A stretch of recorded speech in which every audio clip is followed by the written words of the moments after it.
Hello everyone, Commerce with Mac here. In this video, we are going to learn 10 tips to pass your exams much better in Business Studies, Cambridge O Level and IGCSE 7115 and 0450 paper code. So this 10 tips is going to be very common for any exams either in May, June or October, November sessions you're going to write. So watch this video, share to the friends who are doing this exam this time, October, November. So let me move on to the tips soon, but before that, subscribe my channel to learn commerce related contents with me.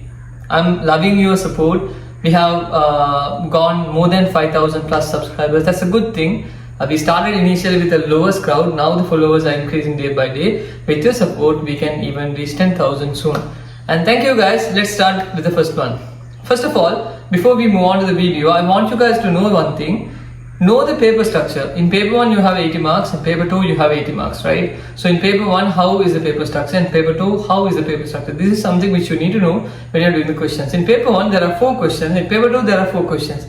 Each questions will carry you 20 marks and each question is divided in a way that you will be able to score marks. Now in paper 1 if we take, the paper is divided like there are there's a 2-mark question on A, 2-mark question on B, 4-mark question on C, and 6-mark question on D, and 6-mark question on E. So that's how 20 marks is comprised, each question in paper 1. So all 4 questions will have the same format, but in paper 2 it's completely different. You have a 8-mark question and a 12-mark question. So I'm going to explain you how to do your exam this time and what are the things you need to notice in your exam this time when you're doing this business studies paper. Now first thing, let me start. First of all, when you start your exam paper, first thing you all need to do is read the paper. Now this is one of the biggest mistakes students are doing, that when we ask them to do this, they say it is a very hard and complicated thing. First of all, you all need to understand that. Read the paper completely, properly, and take your time. How much time? I'll come to the timing for that later, but first when you take the paper, don't start writing from the question number 1. Some students, what they do is when they get the paper, they start with question number 1, question number 2, question number 3, they go in that order.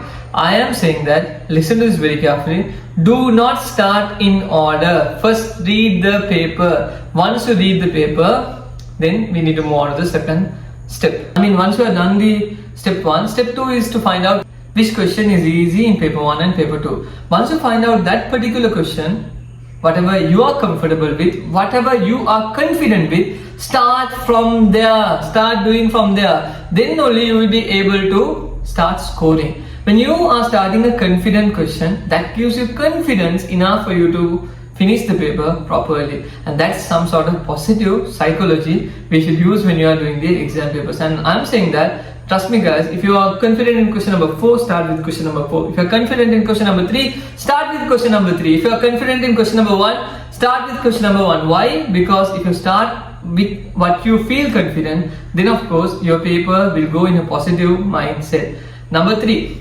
timing. Timing is very important in your exams. You get 90 marks either for paper 1 and paper 2 is going to be 1 hour and 30 minutes, which means each question will take you 22.5 minutes max, which means if you take 4 questions it will be 90 minutes again. So reminding you how many minutes you should utilize per question. Maximum is 20, do not take more than 20. So why do we divide this 90 marks into 5?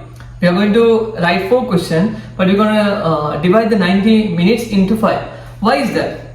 First 20 minutes, question number 1. Second 20 minutes, question number 2. Third 20 minutes, question number 3. Fourth 20 minutes, question number 4. So why the other 10 minutes remaining? First 5 minutes you are taking to read the paper. For that 5 minutes to read the paper and to evaluate the paper, where you did mistakes, the last 5 minutes we will be keeping. That is how we will be using that 90 minutes into 5. So you divide it into 4. Each question, ensure to use it 20. If a question is going more than 20 minutes, stop there, move on to the next. Finish it off soon as possible. Sometimes you might feel that though you kept 20 minutes per question, because you are confident in doing that, you finished in 15 minutes. Then you can go on to the next question and use that 5 minutes later, not on the second question. Now because you went to the second question, don't take this 5 minutes to the second question. I got 25 minutes. No, because some questions will be very difficult. You can't finish in 20 minutes. It will take you 25 minutes. At that time you can use that 5 minutes what you have left. So this is the third rule you need to follow. Timing is very, very important. Have a watch or see the time, whatever the time is moving in front of you, just have an idea what is happening in the exam hall. Number 4 is finding out the difficult question. The complex question, ensure not to waste a lot of time. I have seen students who are writing the paper and they couldn't finish the exam paper on time. They will say, I was stuck in this question, I was stuck in that question. If you are feeling that you are getting stuck on that question, after you see the timing, you need to move on to the next part. So when you have a complex question, don't waste your time there. That is something which is very important to follow, because when you have wasted your time, it's very hard again to get it back. So you are going to do the exam once, and that is, if it is going to be a first time, I'm saying this with my experience, don't allow your time to be wasted in a complex question. Number 5, yes, we are speaking about paper 2. So paper 2, case study.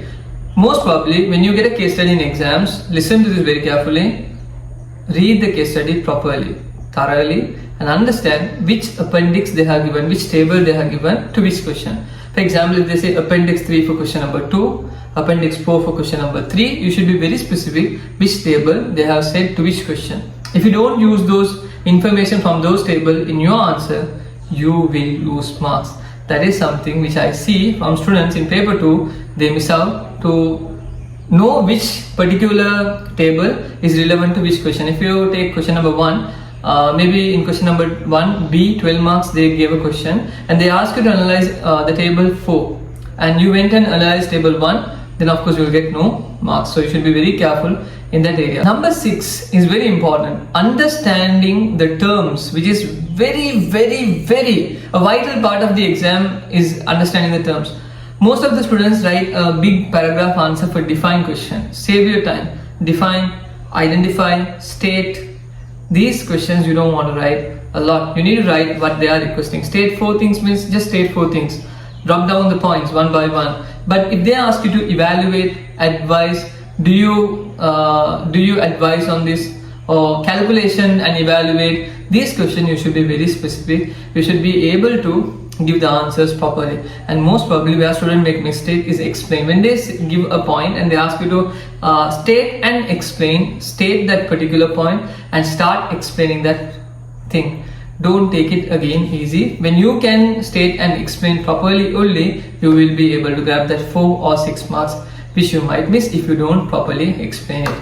Yes, question number 7 is most probably focusing on paper 2, calculation questions. If you have 8 marks or 12 mark calculation questions in exam, how do you write the answer for that? Super easy. When you have been given a table, maybe you have been given gross profit ratio, net profit ratio, maybe liquidity ratios to calculate and evaluate and write, or maybe they would have given last year 2024, 23, 22 sales, and they will ask you to evaluate. So take the data properly, analyze it and find out the difference calculation. If you do not know, comment here. I will drop a video on that as well. For calculation, I'll make a different video and I'll do some calculation for you all before your exams. But first thing I want you guys to remember, if you have a calculation question, calculate as much as possible. If you see if they are given sales, cost of sales, gross profit, net profit, then you can derive gross profit margin, net profit margin. This understanding, analytical mindset you should have in exam. That is something very important. Don't think, okay, they have given gross profit, so the last year gross profit was this much, this year gross profit is this much. Don't write like that. Instead of that, write last year's gross profit margin was this much. You calculate gross profit divided by sales into 100. You properly put the details in the brackets and show the examiner that you have used your knowledge properly. So calculation is the area where students take it easy and they lose a lot of marks. So let's again in paper 2, I am on the 8th part, which is recommendation and conclusion questions. How do you do that? So recommendation and conclusion questions come with some subparticles. Example, let me take, they give a partner, manager A and manager B. Manager A has a lot of characteristics of an autocratic decision maker, whereas manager B has democratic decision making characters. Now they say that manager A, manager B, recommendation which manager we should hire. So then at that time you should be always finding out which part you're going to write in a favorable way. Listen to this very carefully. If you are going to write manager A, you wanted to finally give recommendation on manager A, then write 3 advantages, 2 disadvantages. Listen to this very carefully. When you're writing manager B and you don't want manager B to be the person who wins the recommendation, write manager B 3 disadvantages, 2 advantages. What I'm trying to show is like when you are showing the positivity, manager A has 3 advantages, 2 disadvantages. Manager B has 3 disadvantages, 2 advantages. Manager A wins easily because positivity is higher than the manager B. So then in recommendation, you can give that due to these differences, we can conclude that the manager A is the much better person to hire. And remember, if you all do not know how to write a recommendation or conclusion question, again comment in this video. Let me put a video for you all either on paper 1 or paper 2. Before that, I will try to do video. Now you all need to take this very seriously when you're writing a conclusion question like recommendation. They'll give 3 things, the country is trying to, or maybe the business is trying to expand. These are 3 ways they can expand. Either to expand their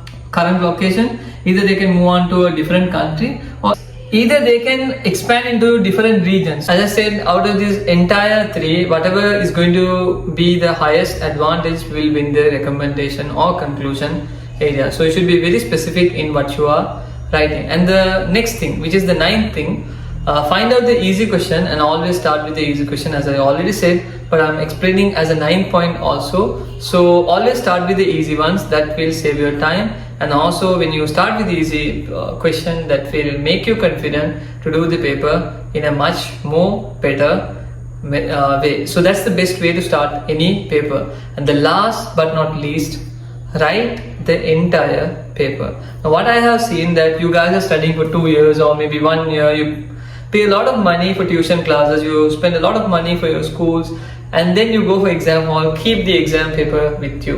You are saying for examiner, and examiner is like, what the hell is this? He haven't written anything. That's the way the examiner think. Don't give that thinking pattern to the examiner. You are a dumb, because when examiner is starting to correct, he doesn't correct from the point where you are starting. Imagine you are starting in question number 4, examiner will correct in question number 1. Definitely, right? So when examiner is correcting from question number 1, you keep 6 marks, 4 marks as blank. That gives a perspective about you that you are not a student who is capable of doing A star or A. So why do you keep that mindset? Why do you give that chance for the examiner to think in that way? When you have written the entire paper, it's wrong or right, they will go through and they will give you the marks. So write the entire exam paper. If you write the exam paper completely, don't keep space. Don't write bluff. Some students, what they do is like, when I ask you to write the same thing, they copy the same question under the answer and write. Don't do that. Try to think on the exam paper. Think in the exam paper and write something on the paper which you feel that this will bring you marks. And that's all. If this video is helpful, share to your friend. Let me come up with techniques and tips for accounting and economics soon. But comment what videos you all need next so I can work on. And thank you for 5,000 plus subscribers. Without your support, I would have not reached here, and I expect to reach more with your support. Thank you. Keep subscribing.